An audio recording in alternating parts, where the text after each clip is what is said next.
Hello, everyone. This is Michael Govier from the Cinema 9 podcast, and you are listening to Pop Goes Your World. If you haven't already, subscribe on iTunes. And while you're there, please leave us a rating and review. And now it's time for our feature presentation. I'm Chris McBrien, and the pop culture from Generation X is everything to me. And I'm Derek Myers, and I'm here to educate Chris on the great pop culture of today's generation. Episode 195, Escape from New York Movie Review.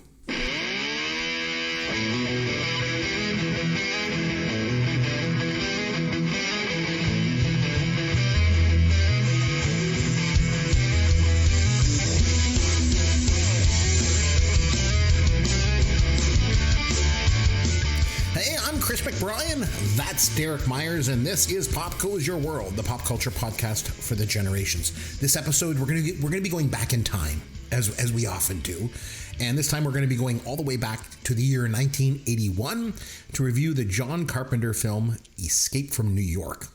But before we do, Derek, what is new in the world of pop culture for you, my friend?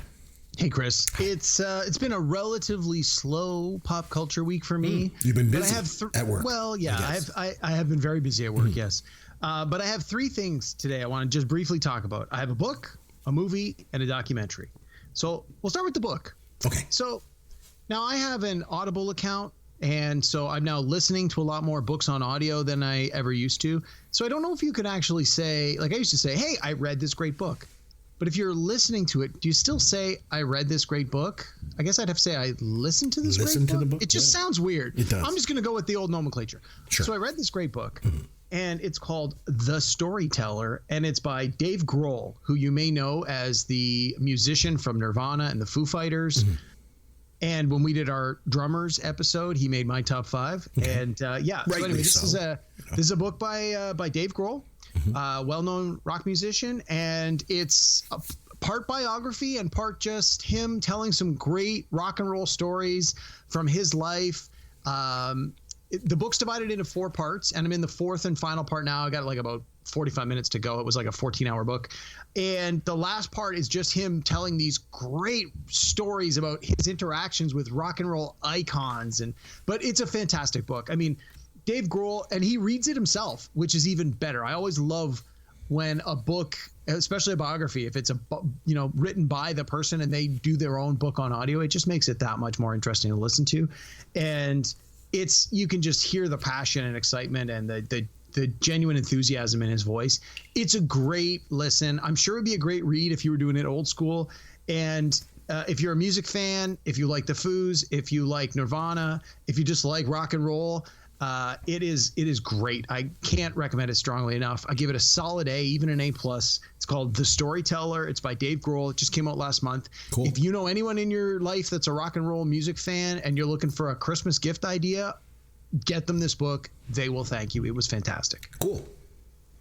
So that was my book. Yes. My movie. Your movie. We went into our Wayback Machine this week. I love doing that. Our way back machine to 1960. Oh, wow.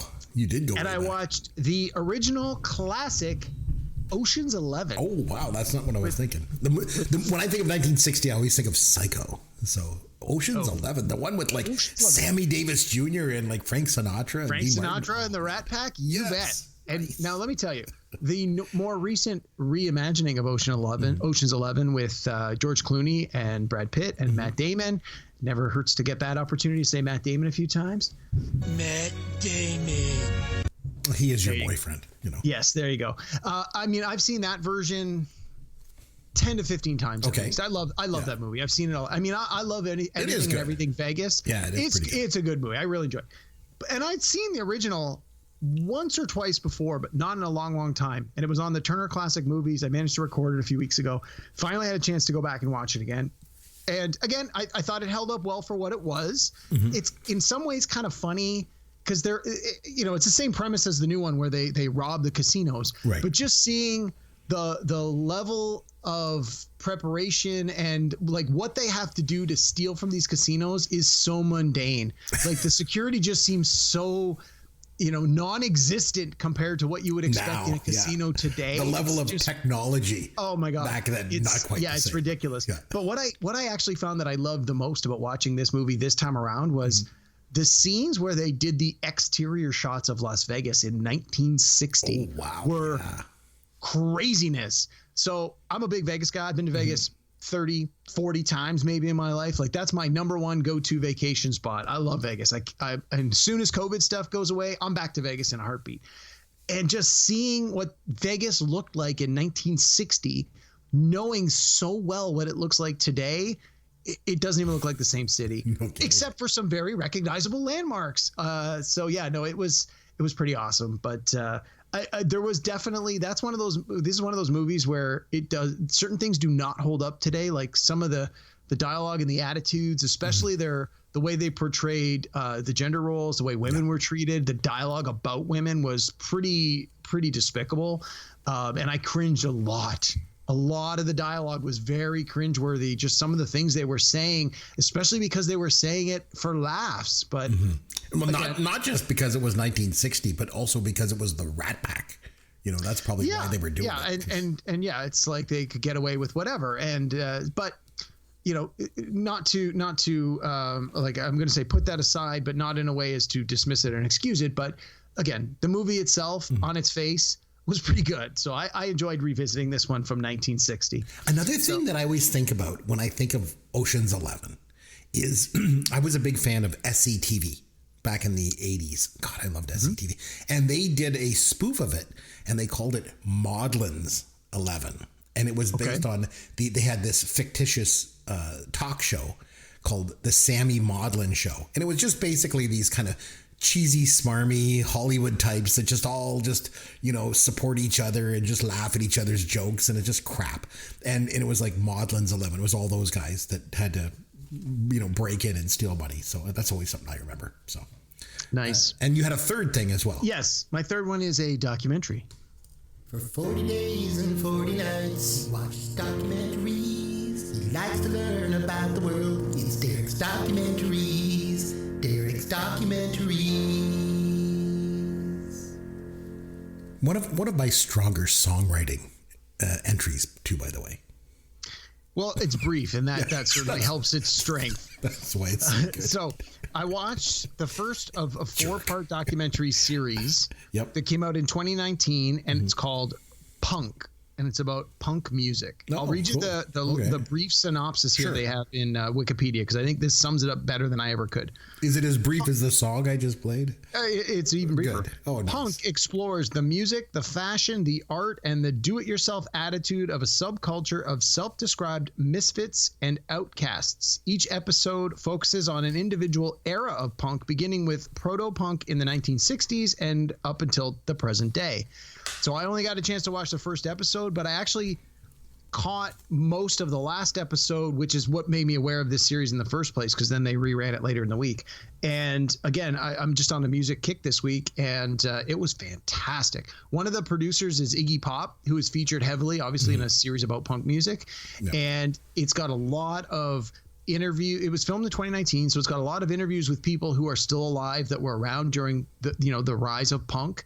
And you get a lot of firsthand accounts, and they have a remarkable amount of documentation, like original documentation from that time period. They have a lot of stills, they have a lot of video footage, they have a lot of audio footage. So it's not like sometimes you watch a documentary, and because the documentation doesn't exist, they do like recreations, but they don't have to do that for any of this. They have so much of it has been recorded. Now, some of the recordings, the quality is kind of crappy, but that sort of works when it's about punk. It's not supposed to be polished, and it's really good. And I talked to a friend of mine. I said, "Oh, you should watch this," and she was like, "I've already seen it, and it's fantastic. You're going to love every second of it." So, again, if you're into rock and roll, you're into punk, or that's maybe something that's influenced the music you are into today, this 4-part documentary series from 2019, I think it's actually available on YouTube for free. But I mean, they were showing it here in Canada on the Crave channel, so. That was my other one. I got the other ones on my recorder. I can't wait to finish watching them this weekend. This week, I got something. Earlier in the week, my wife was outside doing some yard work or something like that. And she gets talking to the neighbors. And they get talking about renovations, I guess. So our neighbors invited my wife into their house to show, I guess, all these renovations that they did in their kitchen or something. So now we recently did renovations in our entire main floor. Like we did the kitchen, the laundry, the bathroom, we did the whole thing, right? So anyway, I guess my wife and the neighbors get talking about renovations. And so she's like, well, why don't you come on over to our place and take a look? We'll show you what we did on our main floor. So the neighbors come into our house and I'm sitting there in the living room watching TV as I'm wont to do. You know. Did you have pants on at least? Yes. I was in my underwear just eating a big block of cheese. So anyway. Well, I mean, it was Tuesday, so Yeah, that's par for the course for you, bud. When I was in university, in first year I was in residence, and they nicknamed me Couch Potato. So I watched a lot of TV. I didn't get a lot of girls in first year university just because it was a couch potato. Anyway, so the neighbor, the wife, she says hi. And she's like, oh, what are you watching? And I said, because we have this really big screen TV that I just put in. And I said, oh, I'm watching an episode of Win, Lose, or Draw from 1985. And she's like, no way. That's my favorite TV show of all time. And she's like, honey, get in here. Guess what he's watching on TV? Win, Lose, or Draw. I was like, they're like, can we join you? I'm like, grab a seat. Why not? I don't know. I'm always happy to share my love of Gen X pop culture with anyone and everyone. So, Derek, I think that's what's probably going to bring us all closer, as a human race, game shows from the 80s. So that's what I think. Another thing that can bring us close together is humor. So here's your dad joke of the week. So I thought since we were doing Escape from New York this week that I'd do a New York sort of / pop culture joke, like kind of a crossover thing. Okay. So Derek, what is the difference between Middle Earth and New York City? Ooh. Wow. I have absolutely no idea. The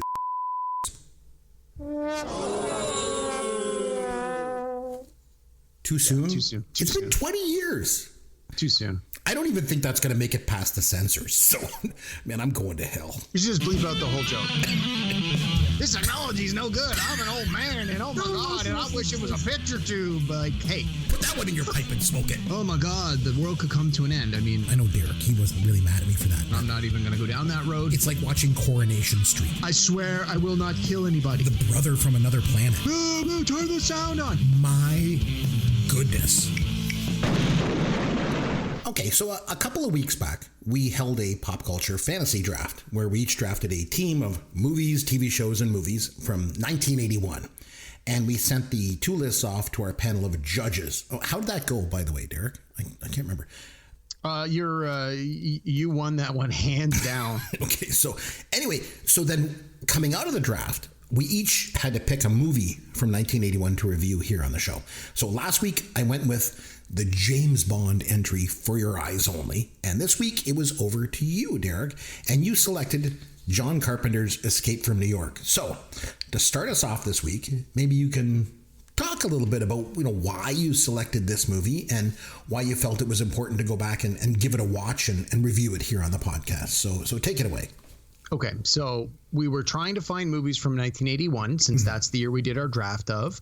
And we had actually already done quite a few movies from 1981. So I don't want to say there was not a lot to choose from, but the biggest ones we've already covered. So we had to dig a little deeper. And when I was looking at the list of the sort of quote unquote what was left, this one jumped out at me right away. So I've seen this before. I've seen it a few times. I haven't seen it in a long time, though. I remembered enjoying it. I'm a big fan of John Carpenter's work, especially the stuff he did in the 80s. I remember the movie having a great cast. I love all movies, any movies that have to do with the whole post-apocalyptic future. Mm-hmm. So you and Yancy love that genre. Yeah, and my wife loves this too. So, that's a genre is right up our alley. I mean, if they had thrown some zombies in, we would have been right there. Yeah. But yeah, I hadn't seen it in a while. And I thought, you know what? I don't feel we do enough action and adventure kind of movies on this podcast. We tend to do a lot of comedies, especially the early, like the 80s and 70s stuff. We do comedies. And we tend to do more like prestige dramas and stuff like that. But I find we don't do enough action movies. And so I thought this one sort of checked us box. It's like it was post-apocalyptic. It was the 80s. It was an action movie. It was John Carpenter. I'm like, I remembered there being a lot to like about this. So I thought, let's give it another go. And I was pretty confident I was going to enjoy it as much as I remembered it. But if you recall a few weeks back, there was something else I said the same. I'm like, oh yeah, I remember liking this fondly. And then I went back and went, oh boy, it did not live up to my memory. So I was hopeful, but I was kind of a little nervous that maybe it wouldn't hold up so much. But no, I had a chance to watch it this week, and now we'll have a chance to talk about it.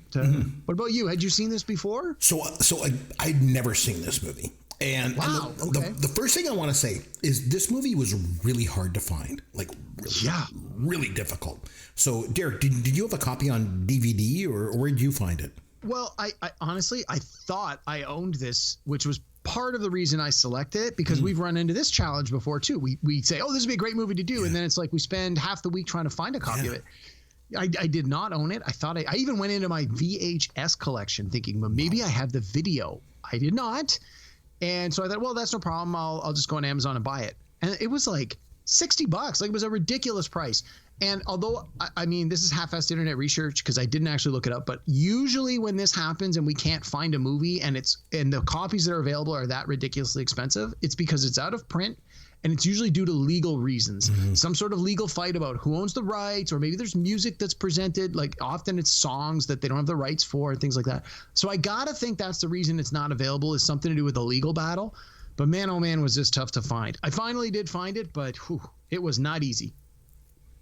Yeah, no, me too. And I looked everywhere. There's a DVD store. I've mentioned this before. There's a DVD store here in town. And I usually go there and I can find obscure titles. I can find like every episode of, every season of TV series and stuff from the 70s and 80s. It's great. They didn't even have it. So I had to rent it through Amazon Prime. Now, as we all know, I absolutely love pop culture from this period of time. And I think it might even be safe to say 1981 is probably one of my favorite, if not my number one favorite pop culture year of all time. But like I said, funny enough, I had never seen this movie. So for one reason or another, I don't know why, it just always kind of flew under the radar for me, I guess. So now that's what I like about doing this podcast too, because it allows me to go back sometimes and watch movies that I haven't seen in 40 years or maybe had never seen at all. And especially that holds true for the newer movies that you nominate, because I never watched those if it wasn't for you. But now that I've had the opportunity to go back and watch this, Derek, I have one thing to say to you, my friend. Yeah, what's that? You owe me 1 hour and 39 minutes of my life back. This movie was awful. And I know you have friends out there that are like, this is their favorite movie of all time. I'm going to get hate mail. I know it. I don't care. I know this is going to be an unpopular take. It's a cult classic. There's people that love it. I know. This movie sucks so bad. My God. And it's kind of cool too, because you and I have had this conversation on air and off air about how it's sometimes better if we disagree on movies, because it makes for more of an entertaining, podcast. So this one should be entertaining. This, to me... Well, hang on. You assume that I liked this movie. This should be good. Oh, wow. So, did you enjoy it?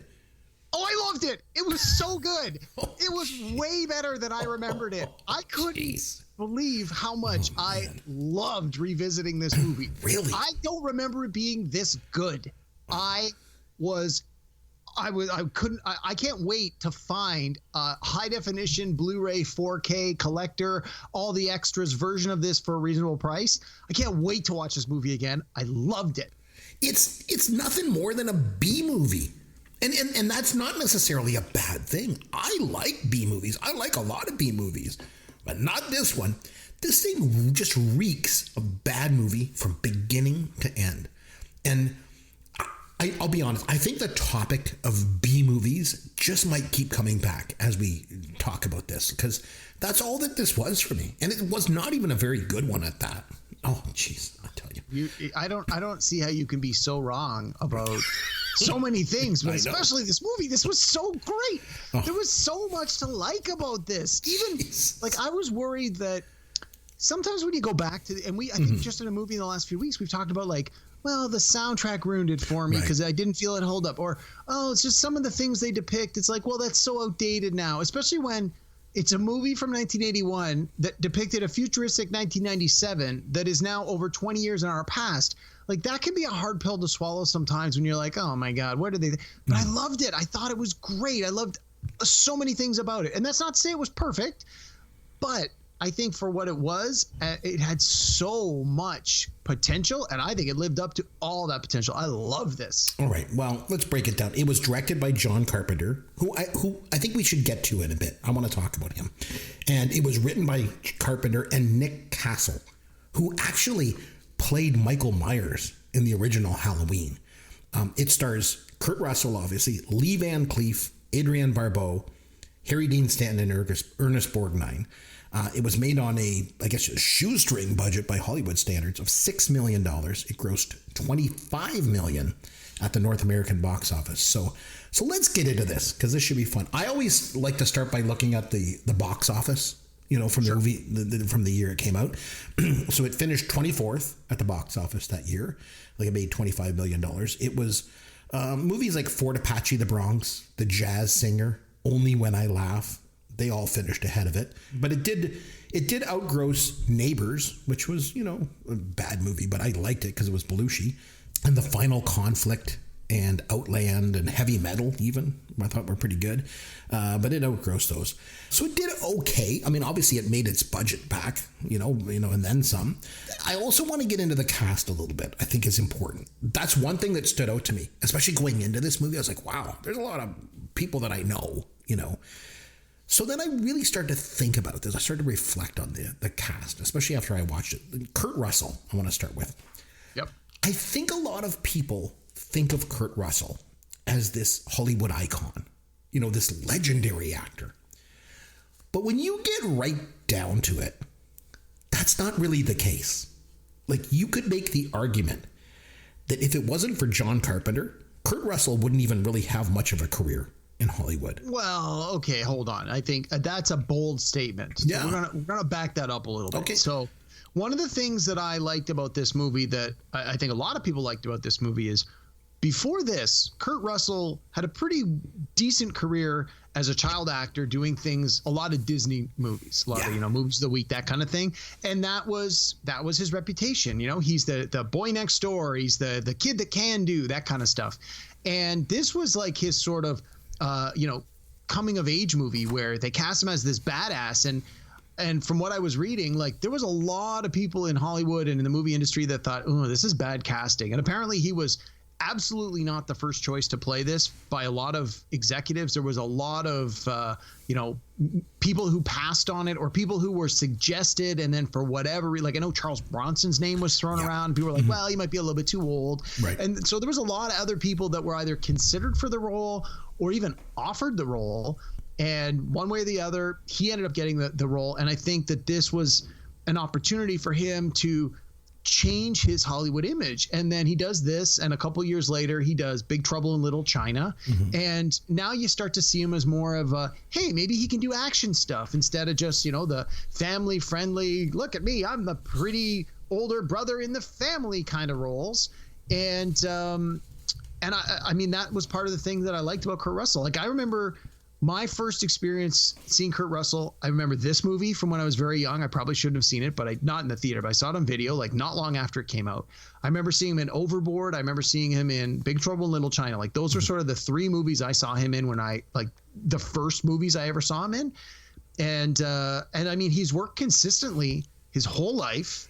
He has been in some good movies. He's been in some crappy movies, as many actors have. Oh, sure. But he's every so often he gets like these movies that are either huge movies that he's in, like an ensemble cast, or that he's a big part of, or like this and Big Trouble in Little China, where they become like cult classics, where there's this huge groundswelling and this huge following for decades afterwards. And I mean, Kurt Russell's still working to this day. And it's like, even now as an older guy, like, he's been able to continually, I don't want to say reinvent himself, because a lot of times in there's more recent stuff, he's sort of been leaning on what you already know about his previous roles. But this, to me, like, when someone's like, talk to me about Kurt Russell, the actor, like, this is the role that I always think of. And from interviews with him, he said this is his all-time favorite role he ever played. So that's That's it for me. He's charismatic. I'll give you that. Just in general, as a person, Kurt Russell is.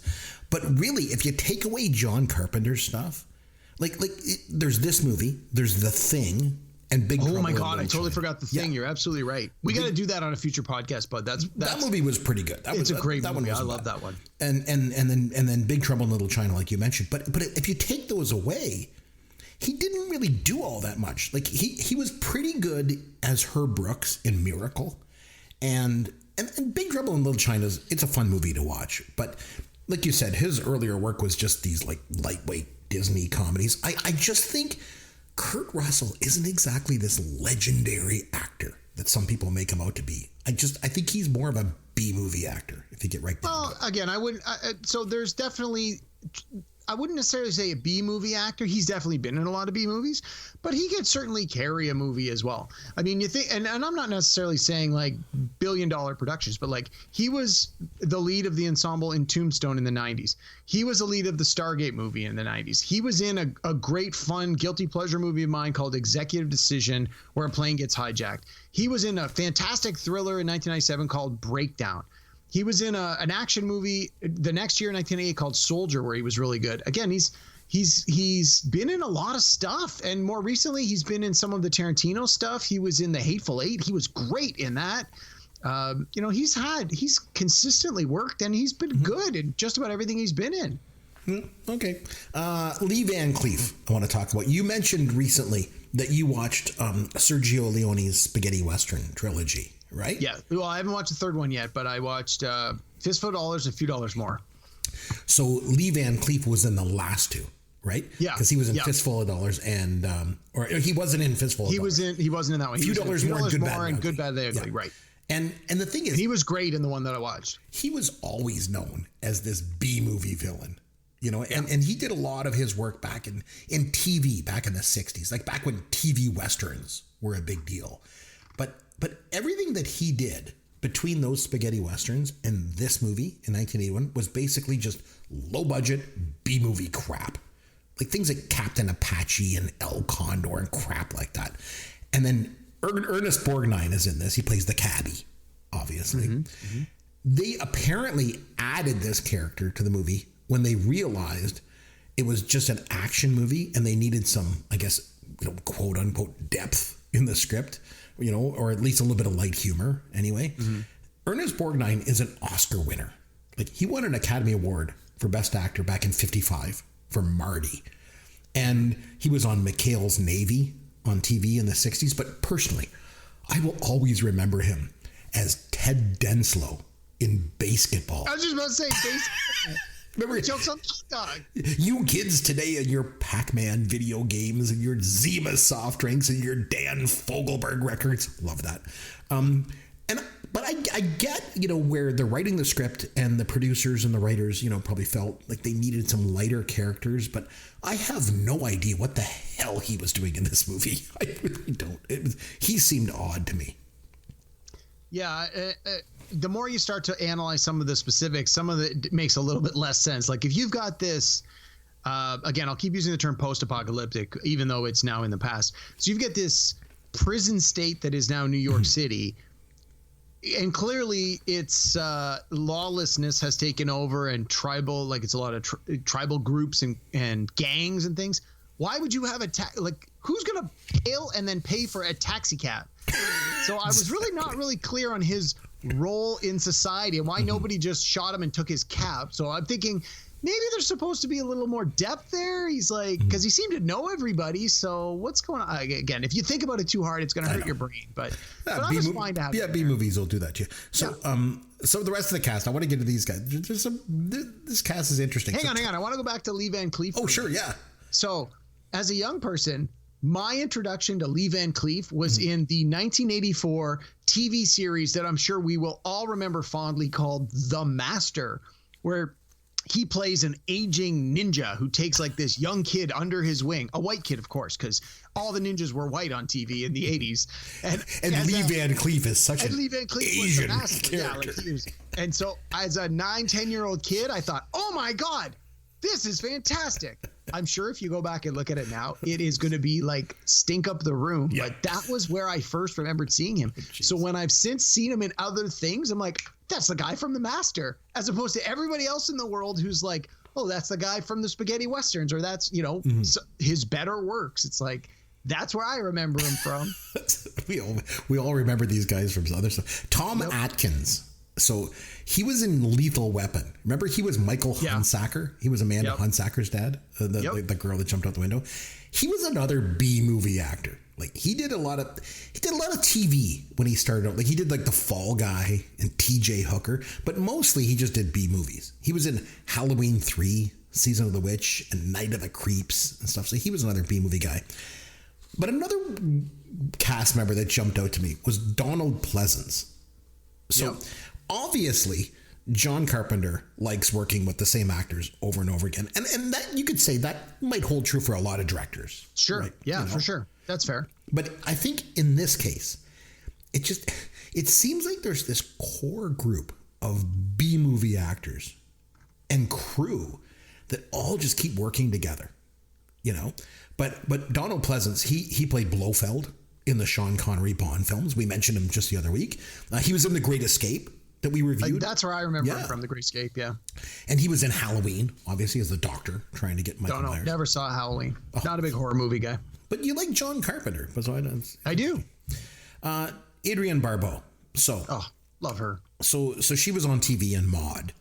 And again, she's another one that mostly had a career in B movies. Creep Show and Swamp Thing. Yeah. This. I remember there was quite a backlash against her from a lot of people back in the day. Mostly, I think, because they felt that she didn't really have any real acting talent, which you could argue. And there was always this perception, rightly or wrongly, that the only reason that she got roles as an actress was because of her chest. Oh, my, my, my. No comment. That was always the thing with Adrienne Barbeau. It's like, a lot of movies cast women just because they're eye candy. I mean, it's not. I mean, it's not cool, but it's at the same time, if it's going to sell tickets, like we already talked about how 80s movies were full of shameless boob shots simply to get boys into theaters to see it. And I don't honestly, I don't know. I don't remember any movies where she actually shows her chest, but she certainly shows off her cleavage a lot. She never did nude scenes. Just she had, a very prodigious, chest. Even in this movie, like it's there on the screen the whole time. Like it's Harry Dean Stanton, I want to talk about too. He obviously died back in 2017. He did a lot of movies in his career, but like Lee Van Cleef, he got started out on TV back in the 60s with those old TV westerns, right? Because he did Have Gun Will Travel and The Rifleman and Rawhide. And I think, he was pretty well respected as an actor. Although probably more so by Hollywood insiders and sort of true fans as opposed to like mainstream audiences. Although when I was watching this, my wife recognized him. She's like, "Oh, isn't he the dad from Pretty in Pink?" I was just about to say, that's where I remember from. The dad in Pretty in Pink, and he was an guy in alien. Alien. Yeah. Those are the two roles I always remember him for. And for me, one role I will always remember him for was in this movie called Young Doctors in Love, and he played this. I'm guessing he wasn't one of the young doctors. No, he was kind of like this hygienically challenged doctor. Like there was this scene. Oh man, there was this scene where he tries to get the young interns to taste urine. Like, gross. And Michael McKean turns the tables on him. Oh my God, it was so funny. Oh jeez. But as much as we can love Harry Dean Stanton, really. He was also kind of a B-movie actor for a lot of his career, So again, there's just so many, it just keeps recurring, all these B-movies. And another guy that I want to mention is Isaac Hayes. So obviously, I loved him as the guy that sang the theme from Shaft. And he won an Oscar for that too, by the way, back in 1971. I'm not really sure why, if you really think about it. It's pretty much kind of a spoken word song for the most part, but he's got such a great voice. And then he basically wallowed in obscurity for years until he showed up as chef on South Park. If you remember, like, oh, children, I'm going to make love down by the fire. You know, my salty chocolate balls, children. But I remember he quit that show because Parker and Stone did an episode mocking Scientology, you know, which he's part of, right?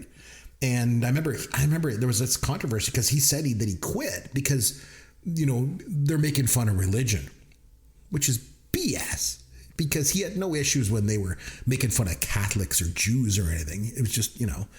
But going back to the B movie thing, if you think about it, even Shaft was just this blaxploitation B movie.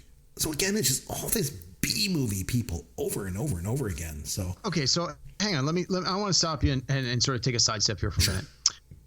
I guarantee this is going to come back to where we were. Mm-hmm. When you're picking your fantasy sports line, and I know when you do bets, you can like draft a team. You're looking for value. You don't necessarily want to, if you have a certain amount of dollars, you don't necessarily go out and buy the number one line on the number one team, because then the rest of your slots in your lineup are going to be like fourth line goons who barely get any ice time. You need to pick and choose carefully. Maybe take the second line here, maybe take the third line here, you know, and I think that's really what we've seen here with this movie is Carpenter had, as you mentioned, a very limited budget and needed to do the best with what he had. And I think that's why you got as many of these, what you keep calling B movie actors, is because he knew he could count on them to deliver what he needed for this movie to work. He did the best he could with what he had. You know, he got people like Ernest Borgnine, who, like you said, he won an Oscar. Sure, it was 30 years before this, but clearly he's a talented individual. You know, and well, like some of these other folks, they have demonstrated that they can be great, which is not to say that this was, you know, a great script and they were given these great soliloquies where they could go on stage and do their stuff. But I don't think any of them had any disillusions when they took these roles of what this movie was going to be like and what they were going to be asked to do. But at the same time, I never got the sense that any of them were phoning it in. And I think that helped the movie, is that you do the best with what you've got. You've got your most recognizable star out front in Kurt Russell, but you support him with other people who, yeah, they may be actors, but they're talented enough that it helps the movie. And I think when you can get this many recognizable names in your movie down to your 7th, 8th, 9th person on the call sheet, there's a lot of movies where you recognize the first 2 names and then the next 10 names, you're like, I never heard of any of these people. That's not the case with this. We've just spent 10 minutes going down this whole roster. Like, I think this is a great cast. So I think it is what it is but it had to be given the budgetary restrictions. Yeah. You know, one other cast member I want to mention, I don't know if you noticed it or not, but the Secretary of State, the actor's name was Charles Cyphers. Mm-hmm. I recognized him right away. He was in Major League. He was Charlie Donovan. Remember the GM of the Cleveland Indians? He's the one that calls Jake Taylor. He's like, hey, we want you to come to spring training. It's like, is that you, Tolbert? It's not funny. My knees are killing me. And then when he says, maybe we should give these guys a series of fines for good play. Fines for good play. Yeah, maybe like a bonus to the guy voted least valuable player or whatever. So I recognized him right away. I was like, oh, that guy. I recognized his voice, but I couldn't place it. So as soon as you said Major League, I'm like, oh my God, that's totally where I know him from. Yeah, you're absolutely right. All right. So a little bit about the movie. So like you mentioned, it takes place in the future, you know, from 1981. And New York, or at least Manhattan at least, it's locked down and no one can get in or out. I did think it was kind of cool when you see the Manhattan skyline at night and there's like 0 lights on. That was kind of a cool image, you know? Mm-hmm. And I will say, Kurt Russell's character has all the makings of an iconic movie character. He's got this great name, Snake Plissken, and he wears the boots and the jeans and the tank top and the eye patch and everything. So, I mean, like, everything was there as I'm watching this movie. I'm like, oh, boy, this could be really good. And then it starts out with the president's plane going down to Manhattan. Like I say, it's just all the makings of a really cool and I really wanted to like this movie. So, one thing, when the president's plane flies into Manhattan and it heads right for these buildings and it crashes, total shades of 9/11. You know, obviously, something didn't happen when this came out, but it just... That's what I thought of right away. Did that evoke anything for you? Nope, not at all. Didn't even go there. Yeah, that's the first thing I thought of. And then when they inject those shots into Pliskin's neck. It's like this double gun thing. I thought that was kind of cool. They put some kind of microchip injected into him. It was just a plot device. Yeah. So I wanted to get to this, and let's sort of jump into it now. The idea of a movie that's on a timer, the idea of the ticking clock, and they told him you have 24 hours because in 24 hours this thing we injected in your neck is going to blow up. It's an explosive device. You're going to get your head blown off. And so I always love a movie that has this kind of built-in suspense of no matter what else is happening, our hero only has, in this case, 24 hours. So like at one point in the movie where he gets knocked unconscious and he wakes up, it's like clearly hours have passed, and it's like, oh boy, man, his ticking clock is getting down there. Or even right at the beginning of the movie where they go, you can take the elevator down to the 50th floor. Then you got to walk the rest of the way. And when he gets down to the bottom, you see him look at his clock, and it's like, damn, he's already eaten up like 90 minutes just going down all those steps. So I love this trope, this convention, this storytelling device of there's a ticking clock, and we know no matter what else is going to happen in this movie, somebody wants this thing to happen by this time, and it just gives you that extra motivation, gives the characters extra motivation, which in turn gives you as the audience extra motivation to like want to see what happens. Ooh, well, what's going to happen when this countdown gets to 0? So I love this is one of those tropes that I actually love. So I was very happy. I could not disagree with you more. The whole film is based on the fact that they're racing against the clock, but there's zero suspense in the movie. Like zero. Like it's so poorly made. Oh, I didn't get any suspense out of the movie. Wow. So, one thing when other thing I liked about at the beginning of the movie when the president went down, they eject him in this like red egg thing. Yeah. It reminded me of Mork's spaceship. Oh yeah. Mork from Mork and Mindy, just in red, So I probably missed this. And it wouldn't surprise me if they said it. I just didn't realize it. But why did they recruit Kurt Russell to go get the president? Was it because he escaped from New York and he knew the way out? No, they just knew that he had they were in a situation where they didn't have any other options. And it was just sort of a coincidence where he was being sentenced to New York prison at the same time that this other thing happened. So they're like, well, geez, he's here. Oh. We think he is capable enough of actually retrieving the president in the ticking clock 24 hours that we've given him. And his character and the Hulk, whatever, I can't remember the actor's name, the John Van Cleef, who is the warden. Pardon me, Lee Van Cleef. Yeah. He's the warden of the New York prison. And it seems like they have either a shared history or at least a mutual familiarity with each other, because he has that scene in the office at the beginning where he's reading through and he's like, oh, it's just like when you did this thing in Leningrad. And they talk some military history of a future history that in 1981 hasn't happened yet, but it sort of gives these characters a little bit of credibility where they've clearly got a military past, they've got this training, so that you don't see this guy walk in and go, well, who the hell is this friggin' guy? It's like, well, that is what we think at the beginning, and then in this 2-minute scene, he rhymes off a few things that this guy's done, and you're like, oh, okay, well, clearly this guy's some sort of military superhero. Now, how and whatever he did to get sentenced to New York prison is never really fleshed out in the movie, although I was reading some behind-the-scenes stuff, and there were scenes that were deleted, and there's like a novel adaptation of the movie that has some of that detail in it. But if it's never shown on screen, the audience obviously has no idea what it is. But at the same time, I didn't really care.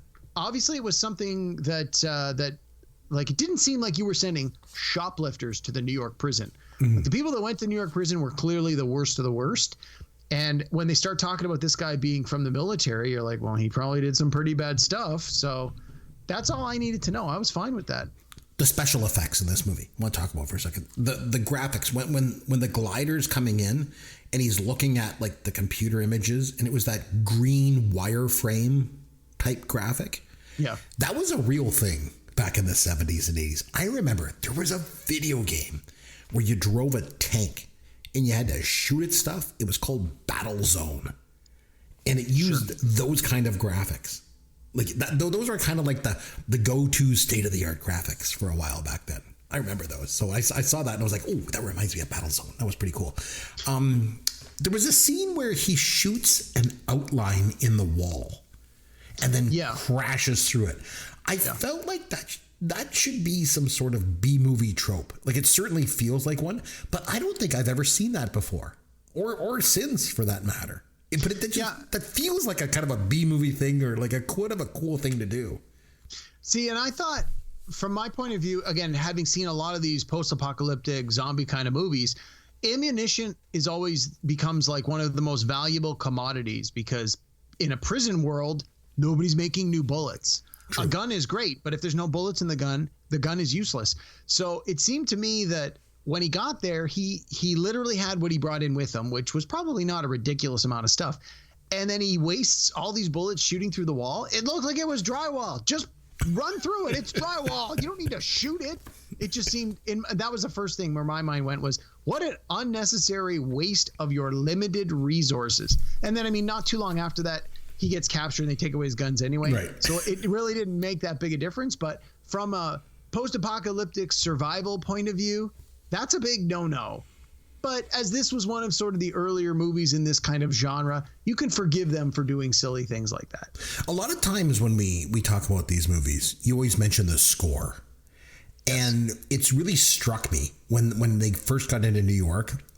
It's the score in this movie, it's very similar to Halloween in parts. Now, you wouldn't know because you haven't seen Halloween, but just Halloween had this very simple few notes, like playing kind of this eerily playing kind of thing.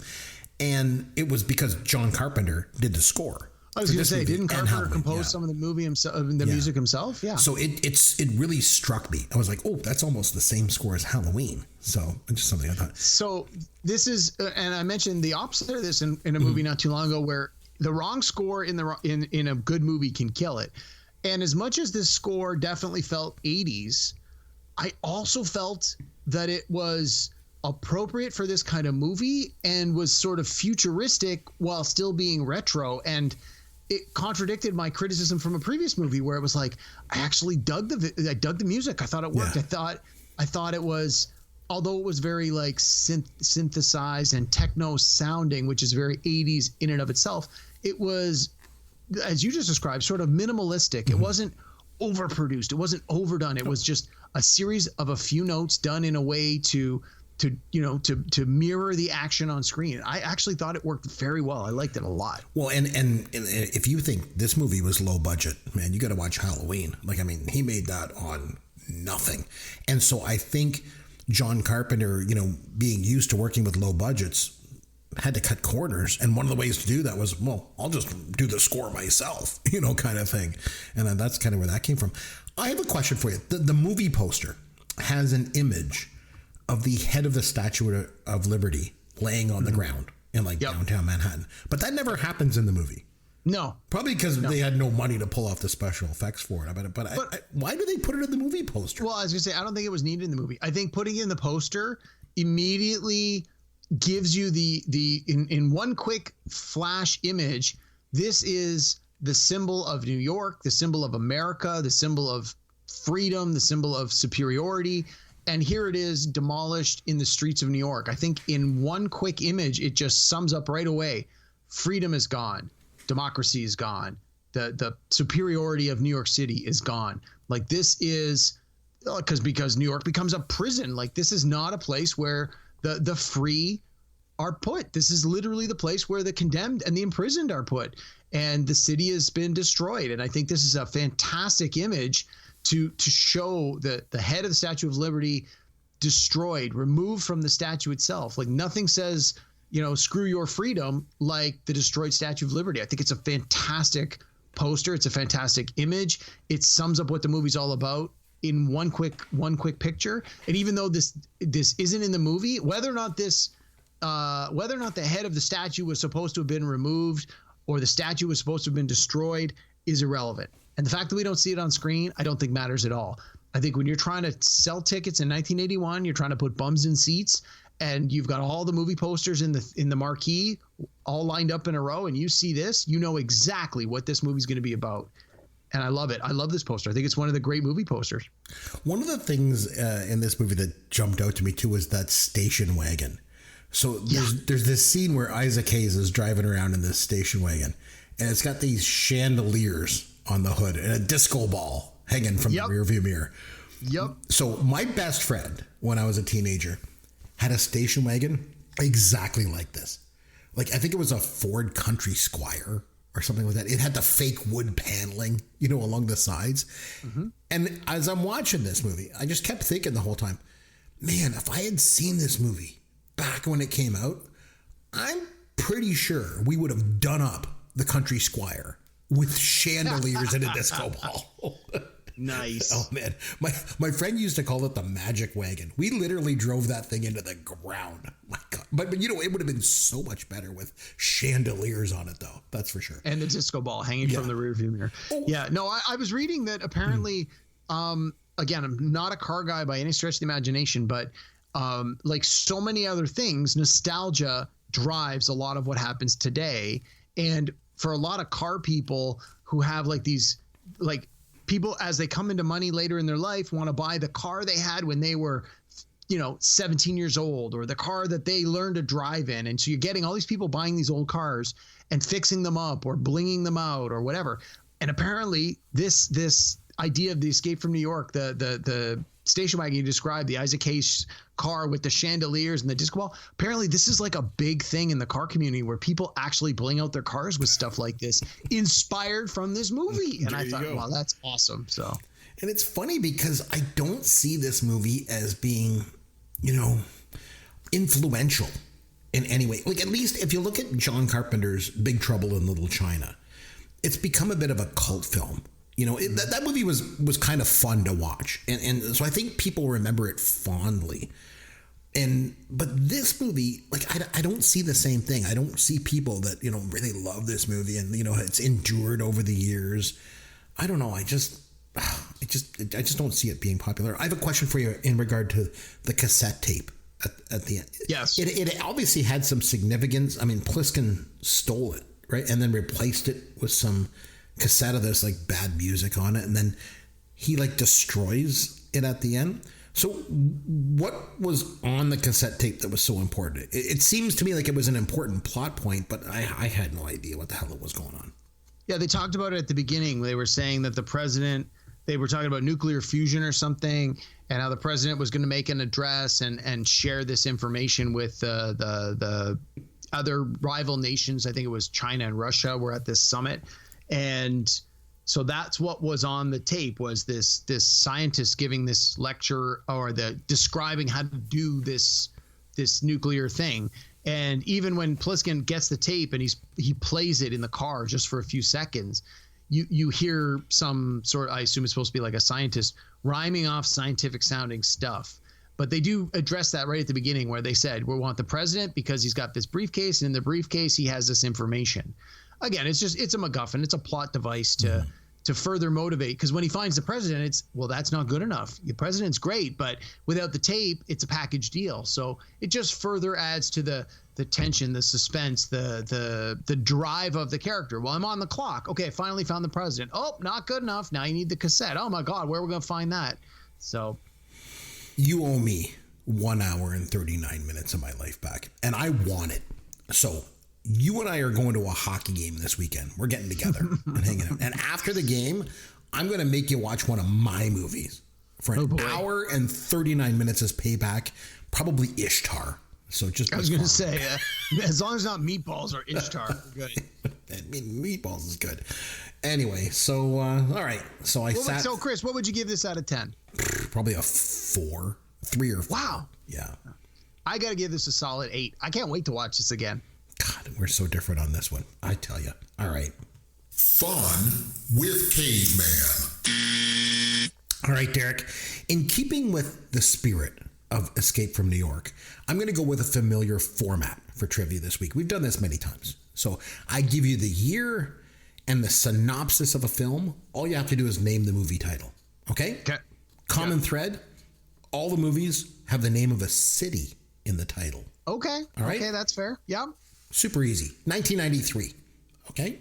When a man with HIV is fired from his law firm because of his condition, he hires a homophobic, small-time lawyer as the only willing advocate for a wrongful dismissal suit. Philadelphia. Of course. I'll start you with some easy ones. 1981. Yep. Oh, great year, right? Two American college students on a walking tour of Britain are attacked by a creature that none of the locals will admit exists. Oh, this is An American Werewolf in London. 1993, a recently widowed man's son calls a radio talk show in an attempt to find his father a partner. Oh, this is the Tom Hanks one, right? It's Sleepless in Seattle. I've never seen it. Never seen it. It was pretty good. 1995, Ben Sanderson, a Hollywood screenwriter who lost everything because of his alcoholism, arrives in a new city to drink himself to death. There, he meets and forms an uneasy friendship and non-interference pact with a prostitute. Yeah. I know the city is Las Vegas, and it's Nicolas Cage won the Oscar, and it was called, geez, I haven't seen this since it came out. Was it just called Leaving Las Vegas? It was. Okay. Nice. In deference to my good friend Luke Martin, here's a newer one for you. 2013. Hell, almost like yesterday. Yeah. Except this movie takes place in the 80s. So 1985, Dallas. An electrician and hustler named Ron Woodruff works around the system to help AIDS patients get the medication they need after he's diagnosed with the disease. Yeah, this was a great movie. Dallas Buyers Club. Okay. You ever see that one, Chris? No, I haven't. It was really good. Jared Leto won an Oscar for it. Yeah, it's from 2013. It was great. It's too new for me. Okay, 2006. A teenager becomes a major competitor in the world of drift racing after moving in with his father in Japan to avoid a jail sentence in America.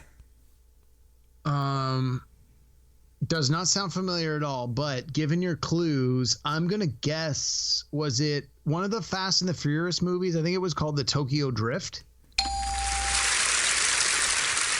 Yes, it was Fast and the Furious Tokyo Drift. These millennial movies. Was it like part 3 or part 4 or something? No, there's no number on it because now these millennials they have so many sequels, Derek. They just stop putting the numbers in the titles. You know? Yeah, because that's not confusing at all. Yeah, of course. All right, 2008. Two friends on a summer holiday in Spain become enamored with the same painter, unaware that his ex-wife, with whom he has a tempestuous relationship, is about to re-enter the picture. I'm going to guess.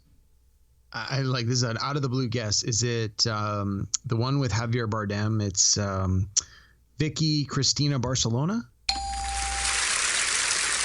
Yes. Nice. I remember the trailer. That's what sort of did it for me. And Penelope Cruz won the Oscar for that one, I think. Really? Yeah, she did. Okay, 1984. A Russian saxophonist visiting New York with a circus troupe suddenly decides to defect from the USSR during a shopping trip to a department store. But he finds adjusting to American life more difficult than he imagined. What was the year again? 1984. The only movie that I can even remotely think of that might fall anywhere close to this was Moscow on the Hudson.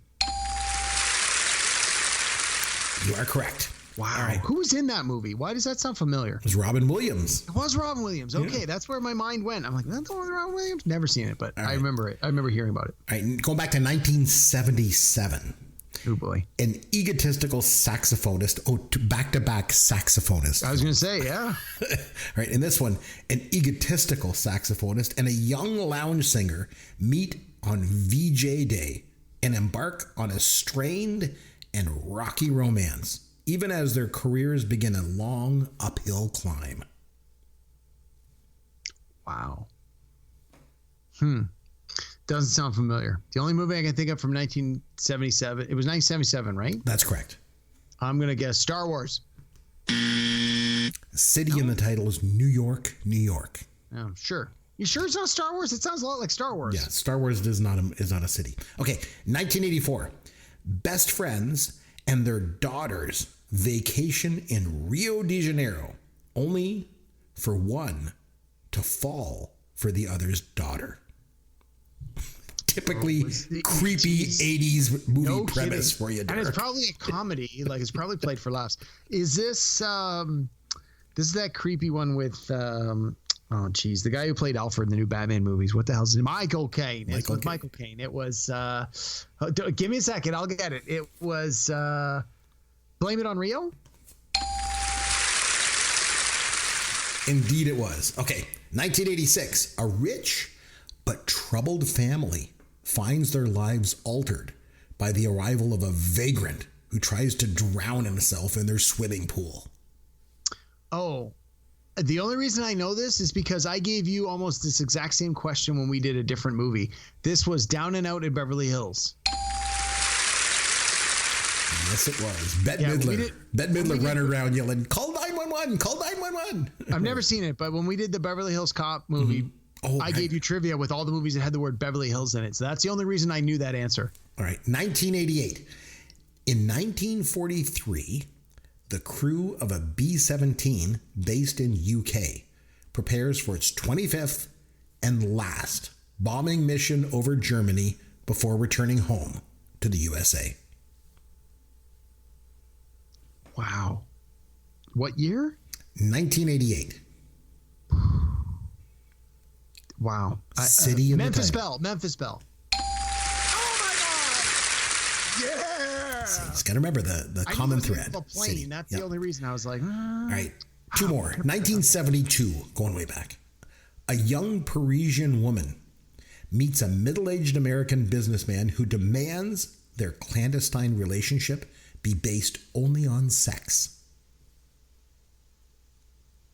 Jeez. Well, you said Parisian, so I'm thinking it's something Paris.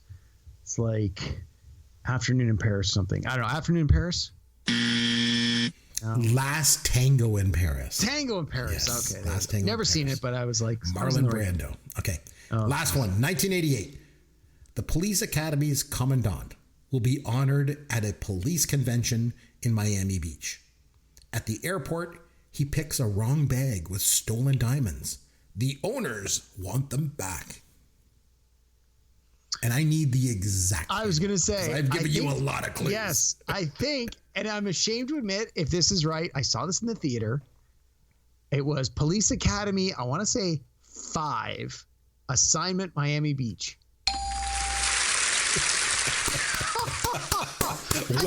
well done. I wanted the exact title. It was number 5. It was 5. Movies. That's got to be a C movie. Yeah, no kidding. It was just and that was the one garbage. that even Steve Guttenberg went, I've already done 4 of these movies. I'm not coming for that one. That script is terrible. And they're like, don't worry. George Gage was like, I'm all in. I'll still do it. Was it one of the Baldwins, the main guy in that? I don't know if he was or not. I can't remember that. Anyway, when Gutenberg's passing on your part 5, when Steve Guttenberg has had enough, you should really be questioning whether or not this movie is worth making. Wasn't Wayne Gretzky's wife in that one too? Oh, she might have been. Yeah. I think she was the love interest. That's Janet Jones. Yeah, I think you're right. There you go. Right. Yep. Jeez. Yeah.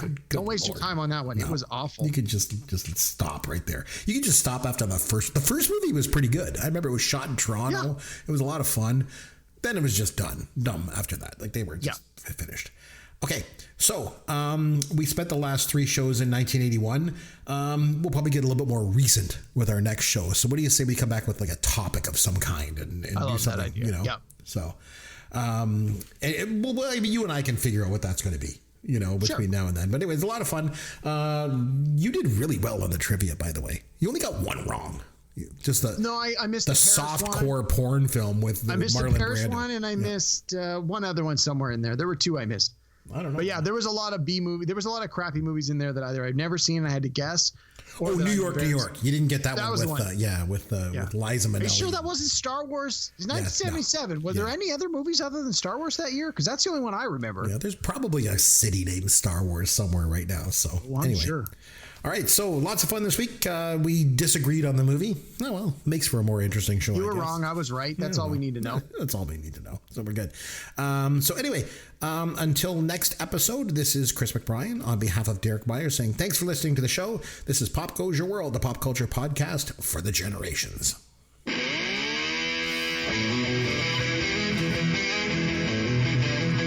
Thanks for listening to Pop Goes Your World.